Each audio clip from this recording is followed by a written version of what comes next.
What's up? Ryan Kohler here with the I Want to Work For You podcast. And today I just want to kind of give you a recap of one of the biggest ahas I've had. I've heard a reoccurring theme across about 20 different interviews with employers now. And one of them at Invita, amazing friend of mine, came up with this and said that they use what they call a do-say ratio. That is, what percentage of what we say do we actually do?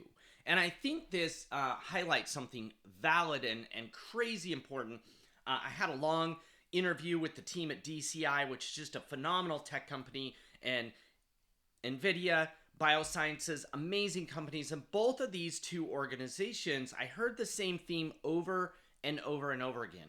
It wasn't just that we have a great culture. It wasn't just that we have these amazing core values. It was that those were translating into what happened at work, that they did what they talked about.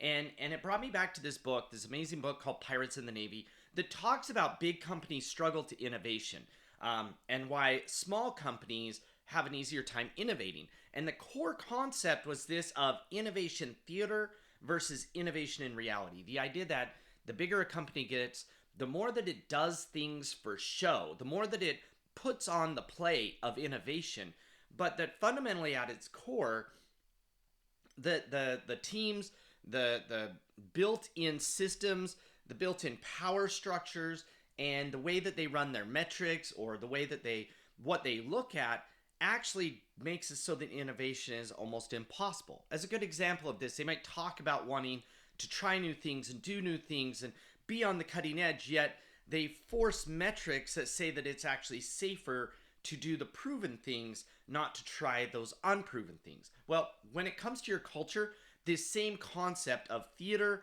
versus reality has come up over and over and over again. Meaning, sure, you have these 3 or 4 core values, but do you actually show your team that you mean them?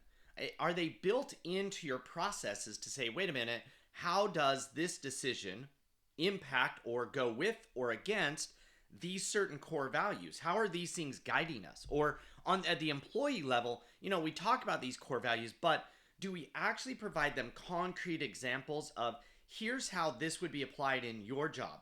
This is in this process. This is in this situation.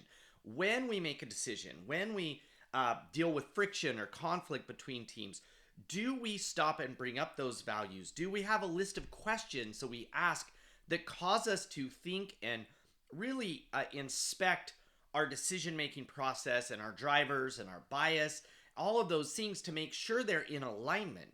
Do we actually give our teams frameworks and questions to ask themselves so they could say, hey, is this act we're about to take, this project we're about to put live, the approach we're taking, this conversation with this customer, am I acting in accordance with our core values? And then finally, and most importantly, do we actually recognize and reward individuals that show those core values and not individuals that go against them, right? If you have a core value of the customer's always right, well, when we treat them poorly, do we actually call our team on the ball for this and say, wait a minute, this was not right? And when there's a situation that really matters, do we show our humble, hungry, smart core values and stop and unpack it for our team?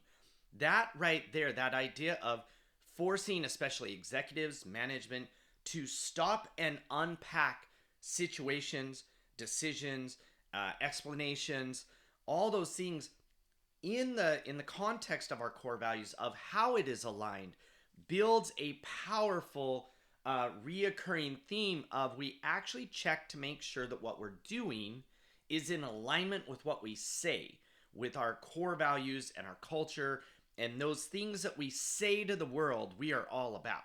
My biggest takeaway, super important, extremely important if you want your employees not just to be able to attract great people, but to get them to stick around, to get them to do what they say, then the company needs to do what it says it's going to do. So thanks so much for watching today, and we'll talk to you later.